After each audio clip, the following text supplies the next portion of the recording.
बेदर्दी सैयां भाग 4।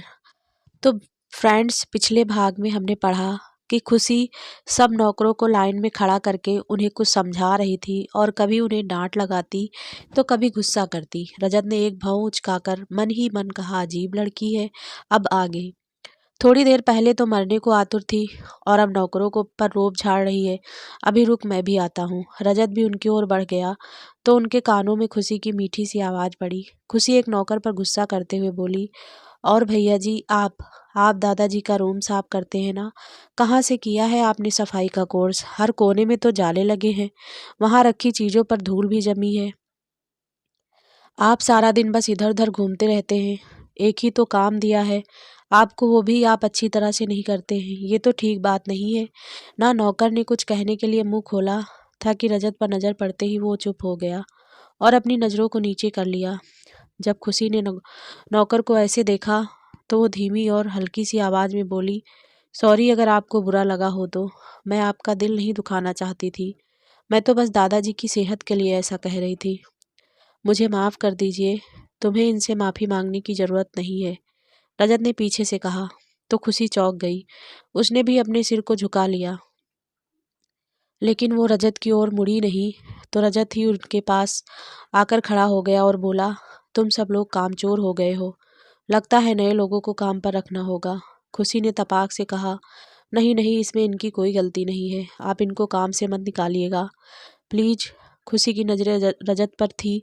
जब रजत ने खुशी को देखा तो उसकी मासूमियत भरी आंखें एक बार फिर रजत को भा गई। खुशी एक बच्चे की भांति रजत से कह रही थी कि नौकरों को ना निकाले। रजत ने भी हामी भर दी तो सब नौकर चले गए। खुशी भी वहां से जाने लगी।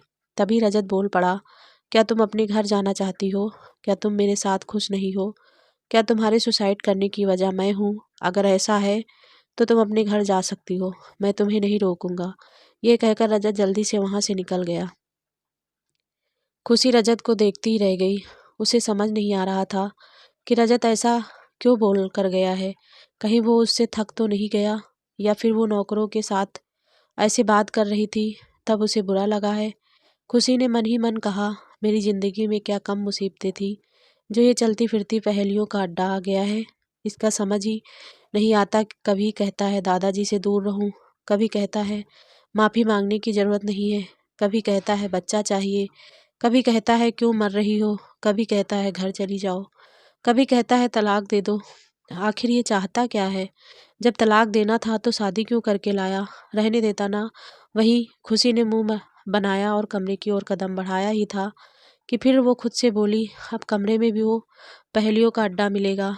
पहली वाली तो सुलझी नहीं है, और कुछ बोल दिया तो मैं पागल हो जाऊंगी।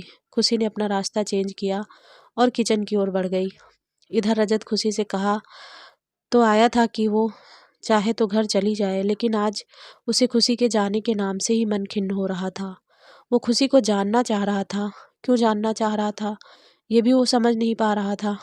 रजत ने अपना सिर झटका और खुद से ही बोला, मैं इस लड़की के बारे में ज़्यादा सोच रहा हूँ।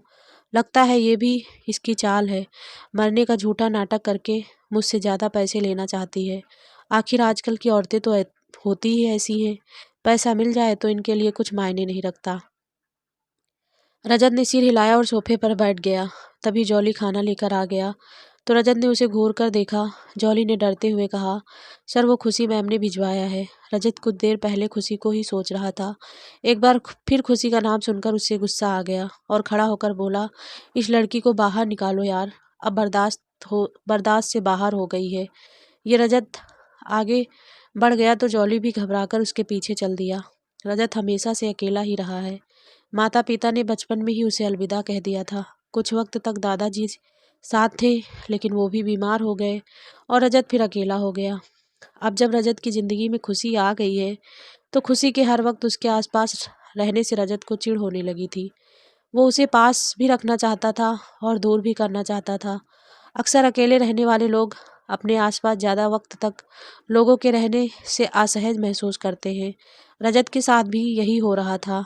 उसने खुशी से शादी इसलिए की थी ताकि वो एक बच्चा पा सके। उसे नहीं पता था कि किसी के आ जाने से उसके साथ रहना भी होगा। हाँ, अगर खुशी की जगह कोई और लड़की होती तो शायद रजत को ज़्यादा परवाह नहीं होती। रजत ऐसी ही लड़की चाहता था जो अपने काम से काम रखे और एक बच्चा देकर चली जाए।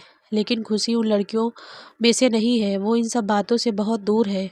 खुशी एक कमज़ोर सी डरी सहमी रहने वाली लड़की है। अगर रजत उसके साथ ज़बरदस्ती भी करता है तो भी वो कुछ नहीं कर सकती, लेकिन फिर भी अपने चरित्र पर दाग नहीं लगने देना चाहती थी। खुशी ने जॉली के हाथों के रजत के लिए खाना भिजवा दिया।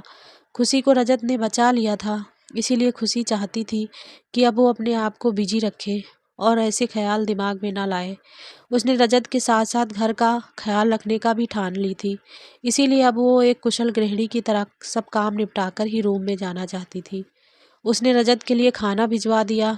दादाजी को वो पहले ही जॉली के हाथ खिलवा चुकी थी, अब वो खुद भी खाना चाहती थी, इसीलिए वो हाथ धोने के लिए मुड़ी ही थी कि रजत पर उसकी नज़र पड़ी। खुशी ने देखा एक दो नौकर जो उसके साथ काम कर रहे थे वो भी जा चुके थे।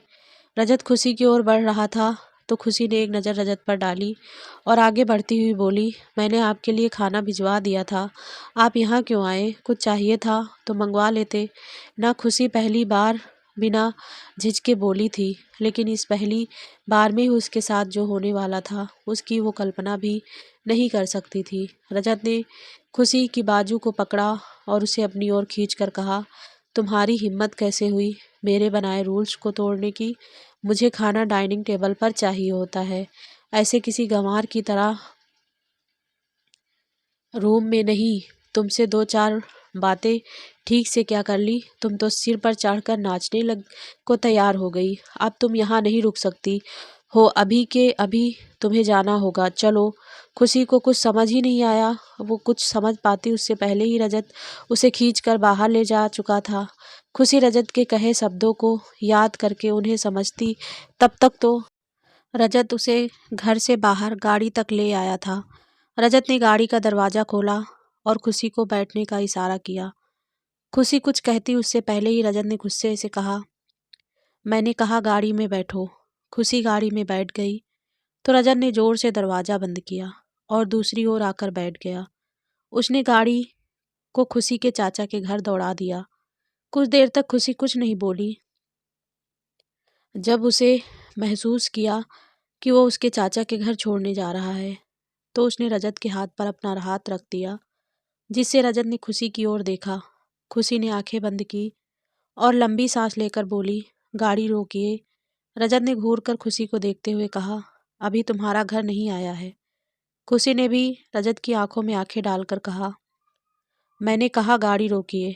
रजत ने एक किनारे पर गाड़ी रोक दी तो खुशी ने दरवाज़ा खोलना चाहा, तभी रजत बोल पड़ा, कहाँ जा रही हो? खुशी ने रजत की बात पर कोई ध्यान नहीं दिया। वो गाड़ी से उतरकर गाड़ी के सामने से होती हुई रजत की ओर आ गई। रजत की नज़र तब से खुशी पर ही थी।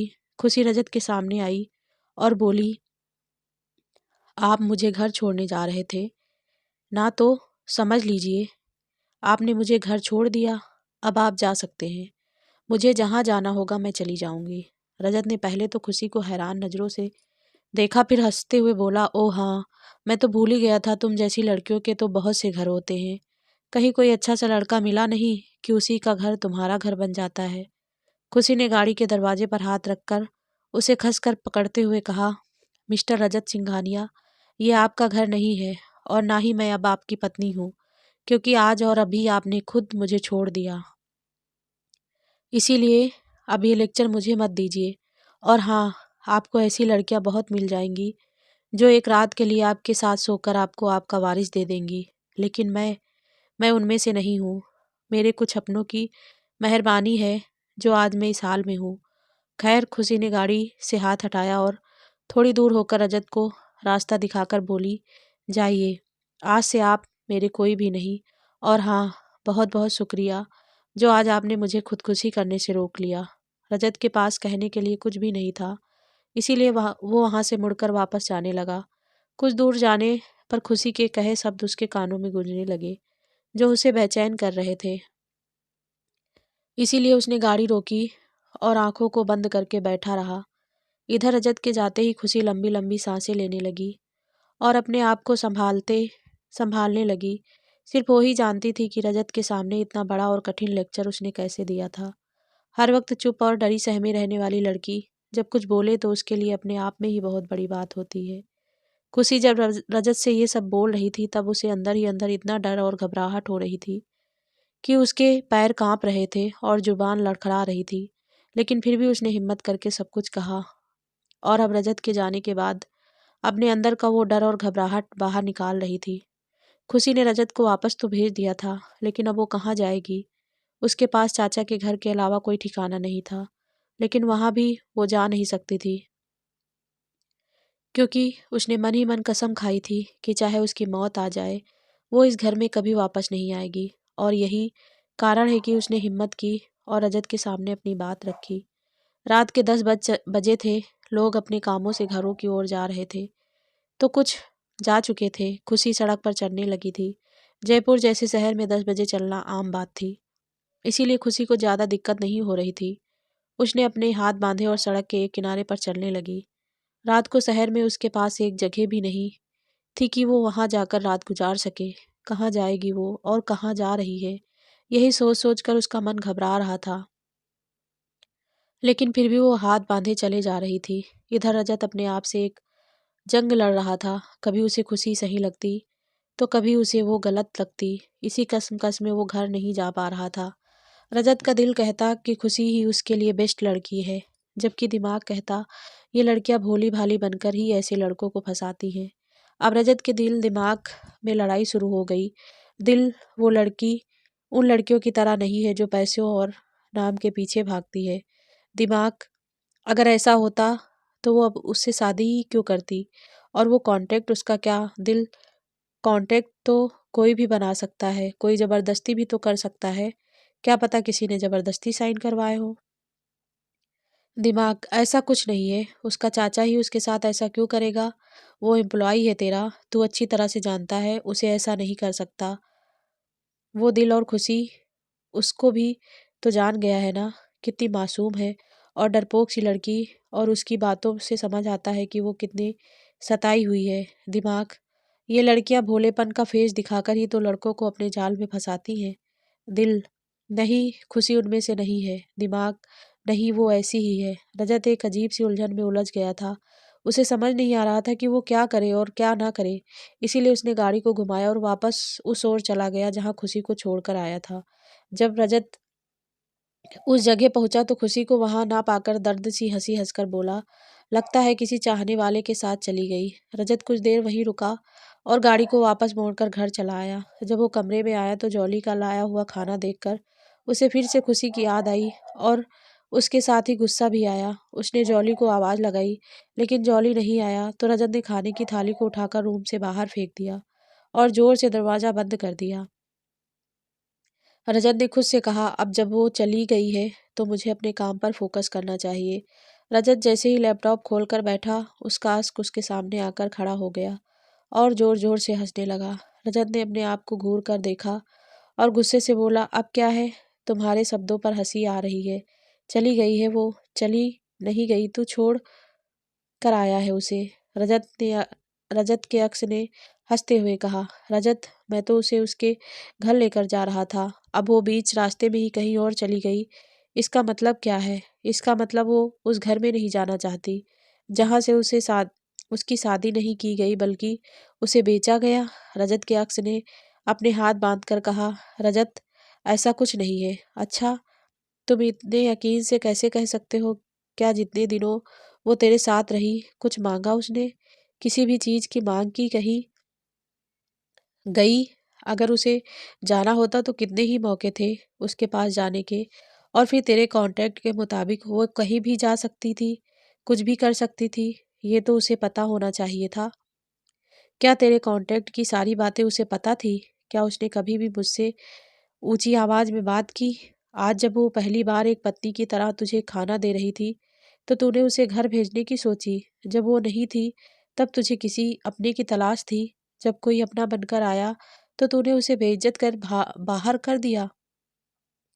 जब अकेले ही रहना था तो शादी ही क्यों की? किसी भी लड़की के साथ एक रात सोकर वारिस ले लेता। रजत के अक्स ने कहा। रजत, लेकिन अब वसीयत के मुताबिक पत्नी भी होनी चाहिए, और ऐसी वैसी लड़की कभी पत्नी बनकर नहीं रह सकती। सिर्फ खुशी रह सकती है, क्योंकि वो ऐसी वैसी नहीं है। लेकिन अब क्या फायदा, अब तो वो चली गई है। आज रात न जाने कहाँ गुजारेगी बेचारी। पता नहीं सुबह तक बचेगी भी या नहीं। दिन में ही उसने मरने की कोशिश की थी। अब तो पक्का किसी ट्रेन या ट्रक के आगे कूद जाएगी। कल सुबह का न्यूज़पेपर जरूर पढ़ना, क्योंकि कल एक मासूम और बेचारी लड़की की खबर आने वाली है। ऐसा कहकर रजत का अक्स गायब हो गया, और रजत के मन को फिर से बेचैन कर गया। इधर खुशी चले जा रही थी तो उसे एहसास हुआ कि कोई उसका पीछा कर रहा है। जब उसने मुड़कर देखा तो डर गई, और सामने वाला इंसान बेशर्मी से मुस्कुराने लगा। रजत और खुशी का रिश्ता अभी ठीक से बंधा भी नहीं था कि कच्चे धागे सा टूट गया। खुशी अपने घर नहीं जाना चाहती थी, इसीलिए उसने अकेलेपन का रास्ता चुना। रजत ने भी उसे फोर्स नहीं किया, वो उसे छोड़कर जा चुका था। खुशी रास्ते पर चलते हुए ये सोचने लगी कि अब वो कहाँ जाएगी, आज की रात कैसे गुजारेगी। ये दुनिया बड़ी तो बहुत है, लेकिन इंसानियत अब नहीं है। खुशी को समझ नहीं आ रहा था, लेकिन फिर भी वो चले जा रही थी। अचानक से उसे एहसास हुआ कि उसके साथ एक परछाई और चल रही है। खुशी का दिल घबरा गया, उसे बहुत डर लगने लगा था। वो चलते हुए अपने दिल पर हाथ रखकर मन ही मन बोली, नहीं, मुझे डरना नहीं है, ये मुझे करना ही होगा। ऐसे डर कर रही तो दुनिया जीने नहीं देगी। यही सोचकर खुशी अचानक से रुक कर पीछे मुड़ी तो देखा सामने खड़ा शख्स उसे देख मुस्कुरा रहा था। खुशी ने जैसे ही उसे देखा, वो मुंह लटकाकर और गहरी सांस छोड़कर बोली, तुमने तो मुझे डरा ही दिया था। सामने खड़ा शख्स बोला, हाँ, तो डरना चाहिए तुम्हें। कहाँ चलना है? अब खुशी भी हल्की सी मुस्कान के साथ बोली, जहाँ तुम चाहो। इधर जब रजत को चैन नहीं मिला तो वो फिर गाड़ी लेकर सड़क पर आ गया, और ठीक उसी जगह आकर रुका जहाँ उसने खुशी को छोड़ा था। लेकिन खुशी यहाँ से बहुत वक्त पहले चली गई थी, इसीलिए रजत को उसका कोई निशान नहीं मिला। रजत ने कुछ आगे तक देखा, लेकिन खुशी उसे कहीं दिखाई नहीं दी। लगभग 2 घंटे सड़कों पर कार दौड़ाने के बाद जब रजत को खुशी नहीं मिली तो उसने कार को खुशी के चाचा के घर की ओर मोड़ लिया था। रात के 12 बजे से ऊपर का वक्त हो चुका था। एक बार फिर रजत ने खुशी के चाचा के घर का दरवाजा खटखटाया। कुछ देर तक जब दरवाजा नहीं खुला तो रजत ने फिर से जोर जोर से बेल बजाई, और आखिर में उसने बेल को तोड़ दिया, जिससे घर के अंदर सभी लोग बेल की आवाज़ से परेशान होकर नींद से जाग चुके थे और गुस्से में अपने अपने कमरों से बाहर आ गए। रजत अभी भी बाहर ही खड़ा था कि 3-4 लड़के लोग उसके पास आकर खड़े हो गए और बोले, सर, आप कहे तो दरवाजे को तोड़ दे। रजत ने हामी भरी तो एक लड़का आगे बढ़ा ही था कि दरवाजा खुल गया। अंदर से साड़ी पहने हुई एक पतली सी लड़की बाहर आई और हाथ जोड़कर बोली, आप कौन है साहब? इतनी रात को आपको क्या चाहिए? रजत ने लड़की को एक और किया और अंदर आ गया। लड़की ने भी कोई विरोध नहीं किया, वो भी सबके साथ अंदर आ गई। खुशी के चाचा चाची रजत को देखकर सकपका गए और घबराकर बोले, आप इतनी रात को यहाँ? रजत सीधे खुशी के चाचा विश्वास के पास गया और उनकी गर्दन पकड़कर बोला, खुशी कहाँ है? विश्वास ने अपनी गर्दन छुड़ाते हुए कहा, कहाँ है? आपके साथ ही होगी ना। रजत कुछ कहता उससे पहले ही अंदर से एक लड़का बाहर आते हुए बोला, कौन हो तुम, और मेरे पापा से ऐसा बिहेवियर करने की हिम्मत कैसे हुई तुम्हारी?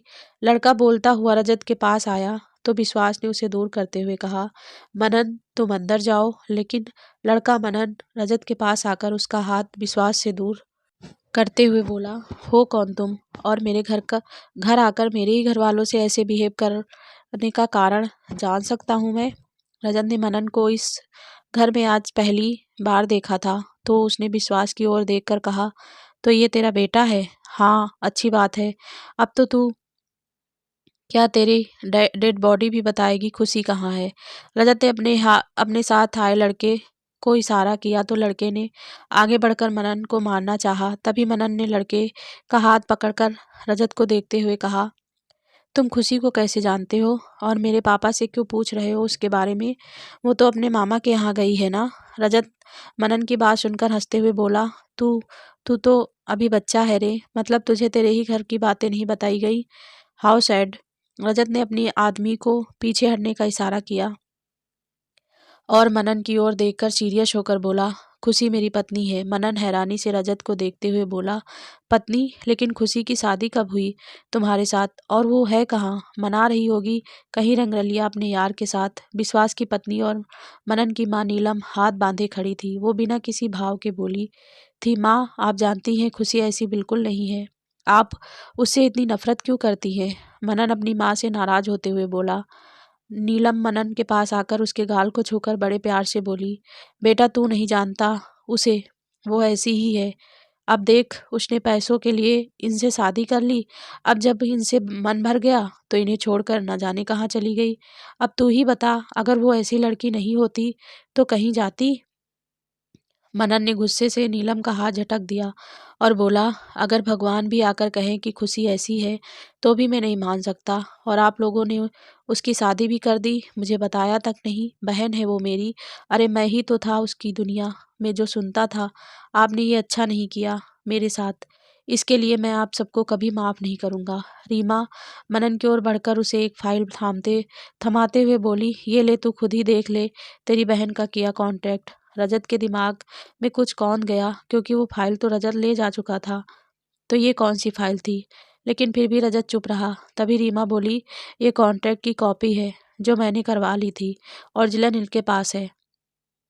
रीमा ने रजत की ओर इशारा किया। मनन ने कॉन्ट्रैक्ट देखा, फिर मुस्कुराने लगा और जोर जोर से हंसते हुए बोला, तुम लोगों ने तो मुझे सच में बच्चा ही समझ रखा है।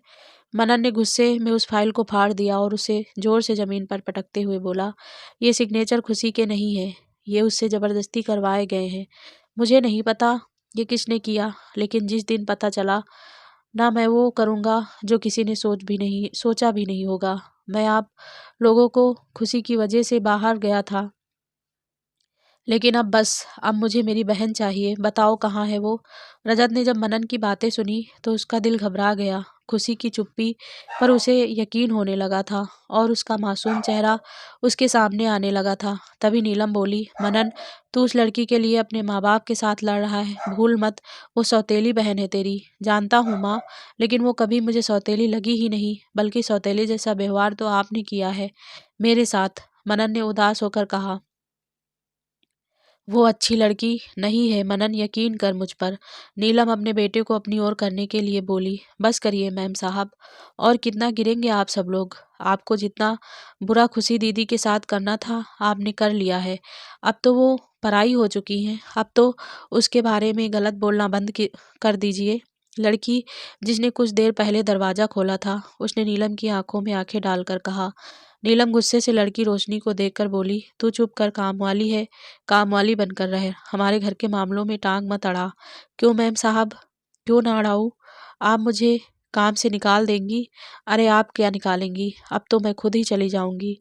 मैं अभी तक यहाँ इसीलिए थी क्योंकि यहाँ खुशी दीदी रहती थी। अब भी मैं खुशी दीदी का इंतजार कर रही थी कि वो आएंगी तो उनका दुख बांट लूंगी, क्योंकि शादी तो उनकी मर्जी से हुई नहीं थी। आपने तो बहुत सारे पैसे लेकर भेज दिया उन्हें। और ये रोशनी ने रजत की ओर इशारा करके कहा, ये उनके खरीदार साहब, जब आपने उन्हें खरीद ही लिया था तो उसे यहाँ ढूंढने क्यों आए हैं? दुकान से खरीदा सामान अगर खो जाए तो क्या दुकान पर जाकर पूछते हैं? आपके यहाँ आप क्यों यहाँ आए? खुशी दीदी के लिए घर एक दुकान की तरह है, वो मर जाएगी लेकिन यहाँ कभी नहीं आएगी। रोशनी की घृणित नजर रजत को बर्दाश्त नहीं हुई, लेकिन वो कुछ बोल भी नहीं पाया था। नीलम ने आगे बढ़कर रोशनी को मारना चाहा, लेकिन मनन ने बीच में आकर उनका हाथ झटक दिया और उस पर बिफरते हुए बोला, माँ आप लोगों ने तो सारी हदें ही पार कर दी। रोशनी जोर जोर से हंसने लगी। वो पागलों की तरह हंसती हुई बोली, हदें हदें तो इन्होंने बहुत पहले पार कर दी थी, अब तो बस अपने पाप के घड़े को भरने के लिए कर्म कर रहे हैं ये लोग। रोशनी ने नीलम की ओर देखकर कहा, मैम साहब आप मुझे एक बात बताइए, खुशी दीदी ने आपका क्या बिगाड़ा था जो आपने उनके साथ ऐसा किया? अरे ऐसा तो कोई अपने दुश्मन के साथ भी नहीं करता है। आपकी भी तो एक बेटी है ना, उसके साथ कोई ऐसा करे तो आपको कैसा लगेगा? खुशी दीदी की तो माँ नहीं है, लेकिन तुम तो एक माँ हो ना। नहीं, तुम माँ नहीं हो सकती, माँ नहीं हो सकती तुम। रोशनी ने कहकर जोर जोर से रोने लगी और रोते हुए वहीं बैठ गई। रजत ने ये सब देखा तो वो अंदर ही अंदर घुटन महसूस करने लगा। उसे रोशनी के शब्द अंदर ही अंदर छलनी कर रहे थे। वो किसी लड़की के साथ ऐसा तो कभी नहीं करना चाहता था जो उसने कर लिया था। खुशी एक बहुत ही अकेली, कमजोर, बेसहारा लड़की थी जिसकी जबरदस्ती शादी की गई थी, जिसे हर वक्त टॉर्चर किया गया था और रजत भी उनमें शामिल हो गया था। उसने ऐसा तो कभी नहीं सोचा था। मनन ने रोशनी को उठाया और बोली, रोशनी दी, आपको पता होगा ना खुशी कहाँ गई होगी? कभी तो कुछ बताया होगा आपको कि कभी ऐसा हुआ तो वो वहाँ चली जाएगी। रोशनी ने सिर को ना में हिलाते हुए कहा, नहीं मनन, वो एक जिंदा लाश थी। जैसे लाश बातें नहीं करती, वैसे वो भी आखिरी में बातें नहीं करती थी। तो दोस्तों, ये पार्ट यही समाप्त होता है। आई होप आप सभी को पसंद आया होगा और नेक्स्ट पार्ट जल्द ही मैं चैनल पर अपलोड करूंगी। आप सभी के प्यार के लिए आप सभी का बहुत बहुत धन्यवाद।